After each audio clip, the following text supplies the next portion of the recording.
Palakkad taluk NSS യൂണിയൻ്റെ 70-ാം വാർഷിക ആഘോഷങ്ങളുടെ ഭാഗമായി സദ്ഗമയ എന്ന നാമധേയത്തിൽ നടത്തുന്ന മേഖലാ സമ്മേളനങ്ങളുടെ മുന്നോടിയായി പുതുശ്ശേരി മേഖലയിലെ കരയോഗം, വനിതാ സമാജം ഭാരവാഹികൾ പങ്കെടുത്ത മേഖലാ പ്രവർത്തക യോഗം യൂണിയൻ സെക്രട്ടറി N. കൃഷ്ണകുമാറിൻ്റെ അധ്യക്ഷതയിൽ union president advocate KK Menon ഉദ്ഘാടനം ചെയ്തു.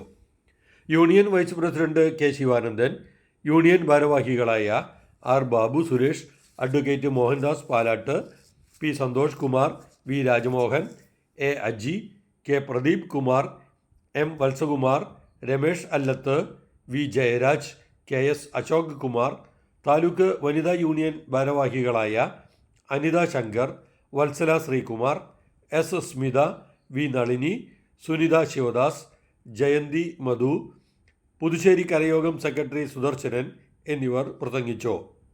പുതുശ്ശേരി മേഖലയിലെ 41 കരയോഗങ്ങളുടെ പ്രവർത്തകരെ പങ്കെടുപ്പിച്ചുകൊണ്ട് നവംബർ 2-ാം തീയതി പുതുശ്ശേരി കരയോഗ ഓഡിറ്റോറിയത്തിൽ വെച്ച് സദ്ഗമയ മേഖലാ സമ്മേളനം നടത്തുവാൻ തീരുമാനിച്ചു. യൂണിയൻ പ്രസിഡന്റ് അഡ്വക്കേറ്റ് KK മേനോൻ്റെ അധ്യക്ഷതയിൽ ചേരുന്ന സമ്മേളനം Nair service society director board മെമ്പറും ഒറ്റപ്പാലം താലൂക്ക് യൂണിയൻ പ്രസിഡന്റുമായ P. നാരായണൻ ഉദ്ഘാടനം ചെയ്യും.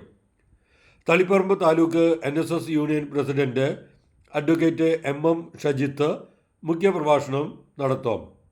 സമ്മേളനത്തിനു വേണ്ടി അഡ്വക്കേറ്റ് മോഹൻദാസ് പാലാട്ട് ചെയർമാനും സുദർശനൻ കൺവീനറുമായി സ്വാഗത സംഘം രൂപീകരിച്ചു.